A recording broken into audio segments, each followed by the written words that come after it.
jam Brejden Xhavara, kam studiuar për gazetari dhe komunikim në Universitetin e Tiranës, kam mbaruar nivelin bachelor dhe vitin e shkuar kam mbaruar dhe masterin për gazetari investigative në Universitetin e Tiranës për gazetari investigative. Që për vitin 2014, unë jam angazhuar si aktivist në shoqërinë civile rome dhe egjiptiane. Një nga çështjet më kryesore që kam ndjekur gjatë gjithë 10 vjeçare ka qenë çështja e strehimit në zonën e Seridës, pra ku ishte komuniteti rom dhe egjiptian. Ato prekën nga një investim nga Unaza e Madhe që në atë kohë Bashkia e Tiranës dhe qeveria shqiptare ndërmorën për të kryer Unazën e Madhe që sot është dhe Unaza e Madhe aktualisht. Përpos këtyre viteve në aktivizëm, unë jam angazhuar shumë në median shqiptare, duke përfunduar dhe shkollën përkatëse për këtë.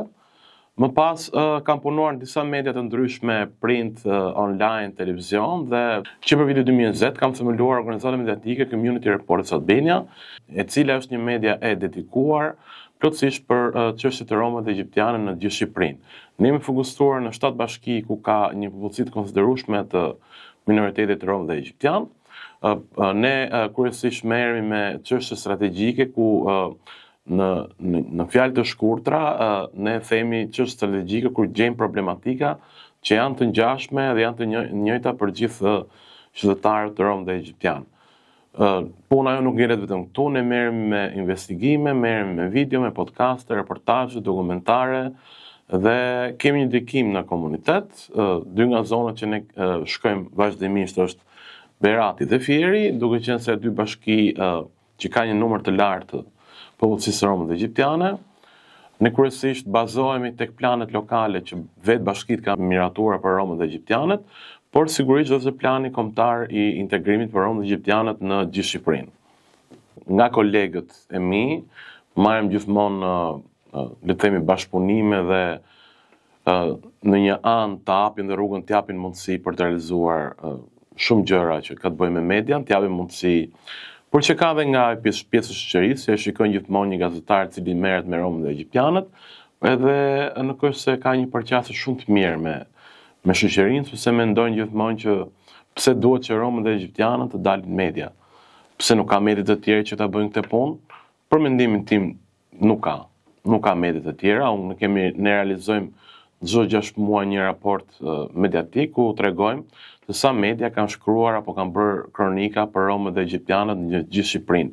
Heqim rastet ku ka çështje të jashtëzakonshme, siç ndodh një djegje barake në Shkodër, apo dita e 8 prillit që është dita ndërkombëtare me minoritetet rom, apo dita 24 qershorit që është për egjiptianët, dhe këto janë momentet e vetme që i trajton media. Por në raste të tjera të tregojnë histori, të tregojnë problematika, apo të ndjekin premtimet që qeveritarët apo kryetarët e bashkisë kanë dhënë për këto 2 minoritete, kjo nuk bëhet asnjë vend. Pra ka raste shumë sporadike që unë i shikojnë media dhe ne jemi të vetmit që kushtojmë rëndësi këtyre 2 minoriteteve, por vetëm në arsye që këto prej shumë vitesh që nga nisja e demokracisë nuk kanë pasur kur vëmendje në media siç kanë pjesa tjetër e shoqërisë. Nuk trajtohen dhe në këtë lloj forme ti ndërton një lloj segregimi më të madh, një lloj gjuhe urrëtie dhe diskriminimi për këto 2 minoritete, sepse ti nuk arrin t'i njohësh siç ato janë në të vërtetë. Patjetër kjo është e vazhdueshme dhe unë i mirpres komentet nga qytetarë ndryshëm lidhur me pakicat rom dhe egjiptiane, por edhe ndaj me së fundi para një jave publikuam një podcast me një nga kandidatët e partive politike në Tiranë. Dhe komentet që ishin në rrjet ishin që ky gazetari është arab. Menjëherë, do të thonë, unë dhe bashkë ai personi që përfaqëson partinë politike u kthyem komente që jo gazetari është shqiptar dhe ju që jeni raciste, sepse unë flisja gjuhën shqipe. Flas shqip dhe në video kuptohet qartë që unë flisja shqip, madje isha dhe i taguar, le të themi, në rrjetin social Facebook, ku ne flisnim për një çështje në politikë. Dhe komentet ishin që është arab ky djali, ky gazetari, sepse na duket nga ngjyra dhe nga nuk e di, duket që është një pakicë huaj dhe pastaj personin fjalë thoshte që nuk ka pse të ndiheni keq, sepse edhe ka edhe pakica të tjera që jetojnë në Shqipëri këtu. Pra kishte fjalën që rom apo egjiptian ky djali dhe përdori një term arab. Por kjo mund ndodh edhe në jetën reale, pra jo vetëm online. Zakonisht unë kam parë dhe i shoh vetëm ditën e djeshme, kur ishte duke përsytë diçka, kasierë me folin anglisht. Edhe unë ndërkohë insistoja flisja shqip. Të këtë lloj mënyre ka goxha këto, të themi, gjua diskriminuese, ose nuk ja kanë idenë kush janë minoritetet, ose kanë vështirë të dallojnë. Pra më ka ndodhur disa herë dhe ku publikojmë artikuj të ndryshëm në portalin tonë Ceropikal, ka shumë komente të njerëzve që flasin me gjuhë urrejti ndaj minoriteteve. Pra e kanë shumë të vështirë sepse Romët duhet që nxjerrin problematikat e tyre në internet, në media, pra. E kanë shumë të vështirë. Dhe vazhdimisht thonë që pse vetëm Romët kërkojnë rrugë, po ne nuk duam rrugë, u bën këto, le të kthehen atje ku kanë ardhur, le të kthehen në ndi, këto s'meritojnë. Ne qeveria ka marrë shtëpi në 70-ën, këto i shitën, pra vazhdojnë akoma këto stereotipet edhe në ditën e sotme. Unë përpiqem gjithmonë të moderoj komentet kur kemi të bëjmë me çështjet pranë media online. Përpiqem të moderoj dhe të jap nënkuptime apo të ndryshoj retorikën e sjelljes time për t'i bërë ata të kuptojnë që kush jemi ne në të vërtetë dhe t'i bëj që ato të ndihen pjesë e lajmit apo e vetë bisedës që kryhet në rrjetet sociale. Për mua ka qenë shumë e vështirë që kur kam nisur në 2014 të emision, pse duhet që një gazetar nga minoriteti egjiptian të bëj shkrime për këto, ndërkohë ka të tjerë që mund t'i bëjnë, dhe përpiqem sa herë që t'i tregoj njerëzve që shiko, egjiptianët dhe romët janë prej shekush vitesh në Shqipëri. Kanë urdhë te kulturë, kanë urdhë te mision, vazhdojnë tek traditë, dhe ato janë pjesë e shoqërisë. Nuk janë që kanë ardhur para 2 vite në Shqipëri dhe përballemi me një kulturë që nuk e njohim as pak. Ne jemi prej shekush, prej vitesh në Shqipëri dhe jemi pjesë e shoqërisë.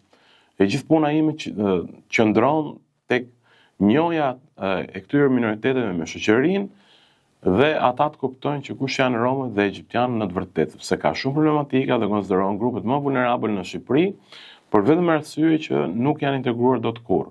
Edhe përpos shumë planeve kombëtare apo planeve lokale, ne nuk kemi një integrim të plot pasi nuk ka një punë sistematike nga ana e pushtetarëve apo kryetarëve të bashkisë apo institucionet e tjera që ne kemi në vendin tonë.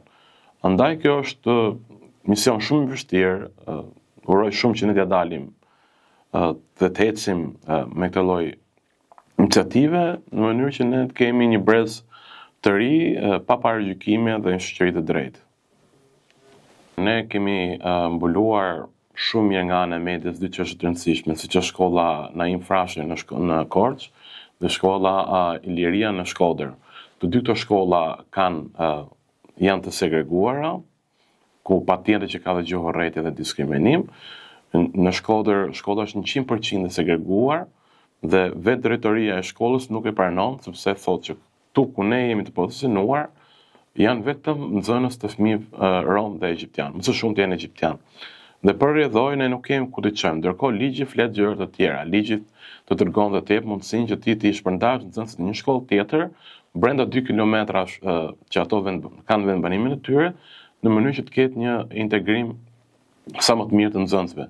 Sepse edhe nga performanca që vetë Ministria e Arsimit publikon çdo vit, këto dy shkolla renditen në vendin e fundit nga performanca e mësimore.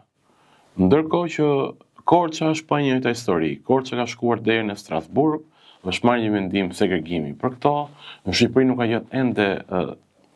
nuk ka gjetur ende zbatim, sepse nuk arrin do t'i bëjmë një mendje të gjithë njerëzit. Ka nevojë politika shumë të forta, të cilët fëmijët do arrin të integrohen. Edhe pse është e vështirë për familjet dhe nxënësit të kuptojnë çfarë është segregimi, por në fund ditës ato kuptojnë që fëmia e tyre nuk arrin të mësojë asgjë, nuk arrin të integrohet dhe nuk arrin dot të kalojë të klasën. Sepse fëmia vetëm vizaton dhe nuk arrin të mësojë alfabetin shqip, shkrim dhe këndim. Ka dhe në Tiranë shkolla të tilla ku ka vendbanime rome dhe egjiptiane, ku fëmijët e këtij komuniteti ulen në bankën e fundit dhe nuk arrin dot të mësojnë të shkruajnë, të lexojnë, të këndojnë, por din vetëm të vizatojnë. Dhe ky është një problem shumë i madh që ne ndjekim dhe si media vazhdimisht. Ne problemin e kemi me institucionet të cilat nuk arrin të kuptojnë çfarë është segregimi dhe nuk arrin të kuptojnë rëndësinë e segregimit në shkolla. Sepse ne do kemi një brez të dështuar, nuk do arrim kurrë të jemi në universitet dhe gjithë retorika jonë prej vitesh të që ne kërkojmë që shumë studentë romë dhe egjiptian të përfundojnë universitetin, masterin dhe pse jo një master shkencor apo doktoratur, por me këto lloj hapa shënimi duke ndjek asnjë nga këto studentë nuk do arrin kurrë të shkojnë bachelor, sepse ka një mesatare që është mbi 6.5 dhe ti të mesatare nuk e arrin dot kurrë për shkak të këtyre gabimeve njerëzore, do e të thoja.